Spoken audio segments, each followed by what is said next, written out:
Breaking news చూస్తున్నాం. YCP ప్రభుత్వంలో అడ్డగోలుగా అక్రమాలు జరిగాయని ఆరోపణల నేపథ్యంలో భూ ఆక్రమణలపై ఇవాళ సీఎం చంద్రబాబు కీలక సమావేశం నిర్వహించనున్నారు. గత పాలనలో జరిగిన భూముల దందాపై హైకోర్టు సిట్టింగ్ జడ్జితో విచారణ చేపట్టే అవకాశాలున్నట్లు తెలుస్తోంది.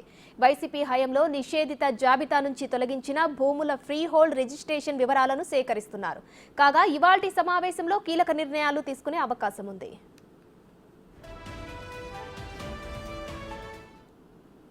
ఇక భూముల రీసర్వే జరిగిన గ్రామాల్లో ఏం చేయాలి, జరుగుతున్న గ్రామాల్లో ఏం చేయాలి, జరగబోయే గ్రామాల్లో ఏం చేయాలనే దానిపై అధికారుల్లో అస్పష్టత నెలకొంది.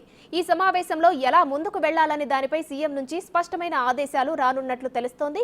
అలాగే మదనపల్లె ఘటనలో తదుపరి చర్యలు ఏం తీసుకోవాలనే దానిపై కూడా కీలక చర్చ జరగనుంది. రైట్, ఇదే అంశానికి సంబంధించి మరిన్ని డీటెయిల్స్ మా ప్రతినిధి మల్లికార్జున్ అందిస్తారు. మల్లికార్జున్, వైసీపీ ప్రభుత్వంలో జరిగినటువంటి భూ ఆక్రమణలకు సంబంధించి ఇవాళ సీఎం చంద్రబాబు సమావేశమవుతున్నారు. దీనికి సంబంధించిన డీటెయిల్స్ ఏంటి?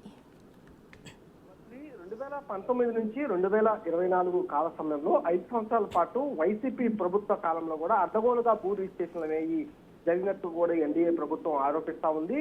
అంతేకాకుండా ఏదైతే నిషేధిత జాబితాలో ఉన్న భూములు కానీ అలాగే ఫ్రీ హోల్డింగ్ చేసిన యాజమాన్య హక్కులు కల్పించుకొని అది దీంతో పాటు ఈ నిషేధిత జాబితాతో పాటు A22A చుక్కల భూములు కానీ అలాగే అసైన్ భూములు కానీ వీటన్నిటికి సంబంధించి అన్నింటిని కూడా అడ్డంకులని తొలగించుకొని వైసీపీకి సంబంధించిన నేతలు కాల్చౌకగా కొనుగోలు చేశారనే ఆరోపణలు కూడా ఉన్నాయి. అన్నిటిపైన కూడా ఒక సిట్టింగ్ జడ్జితో విచారణ చేయించాలని కూడా భావిస్తున్నట్టు కూడా తెలుస్తా ఉంది. దాంతో పాటుగా ఇప్పటికే రిజిస్ట్రేషన్ కి సంబంధించి అలాగే రిజిస్ట్రేషన్ శాఖకు సంబంధించి శ్వేతపత్రం విడుదల చేసిన సందర్భంలో కూడా ముఖ్యమంత్రి చంద్రబాబు క్లియర్ గా చెప్పడం జరిగింది. ఏదైతే ఈ 5 సంవత్సరాల కాలంలో కూడా వైసీపీ నేతల భూదందాలు భూ ఆక్రమణలు ఎక్కువగా జరిగాయి.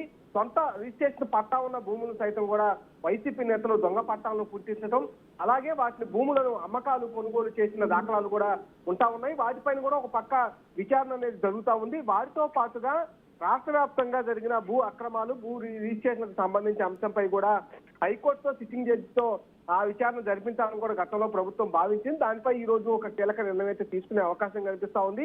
దాంతో పాటు గతంలో ఏదైతే రెవెన్యూ శాఖలో జరిగిన రిజిస్ట్రేషన్ లో పాటు అక్రమాలు ఏవైతే జరిగాయో వాటిపై కూడా కీలక నిర్ణయాలు తీసుకునే అవకాశం కనిపిస్తా ఉంది.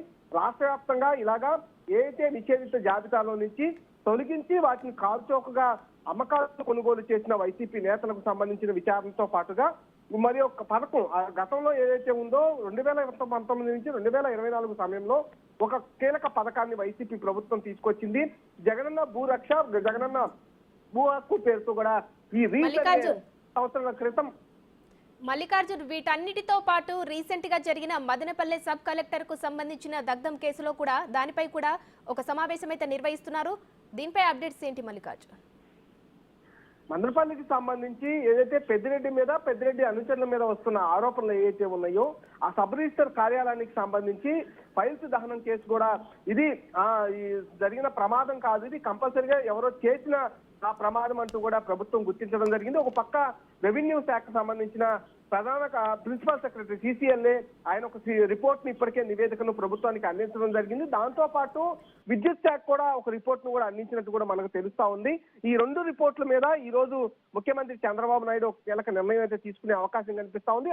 ఏదైతే సబ్ కలెక్టర్ కార్యాలయం పరిధిలో ఉన్న భూములు ఏవైతే ఉన్నాయో దాదాపుగా 90% భూములుగా ఆక్రమణలు జరిగినట్టుగా కూడా ప్రభుత్వానికి సమాచారం ఉంది. ఈ నేపథ్యంలోనే అక్కడున్న ఫైళ్లు తారుమారు చేసే క్రమం కానీ అక్కడున్న ఫైల్స్ ను పూర్తిగా దగ్ధం చేసే క్రమంలోనే ఈ ఘటన జరిగినట్టుగా కూడా భావిస్తున్న పరిస్థితి కనిపిస్తా ఉంది. ఈ 2 నివేదికలు ఏదైతే రెవెన్యూ శాఖకు సంబంధించి వచ్చిన నివేదిక కానీ ఎలక్ట్రికల్ డిపార్ట్మెంట్ నుంచి వచ్చిన నివేదిక కానీ 2 నివేదికలను కూడా ఈ రోజు పరిశీలించబోతా ఉన్నారు. పరిశీలించిన తర్వాత కీలక నిర్ణయం అయితే చేయబోతా ఉన్నారు. Right, thank you Mallikarjun.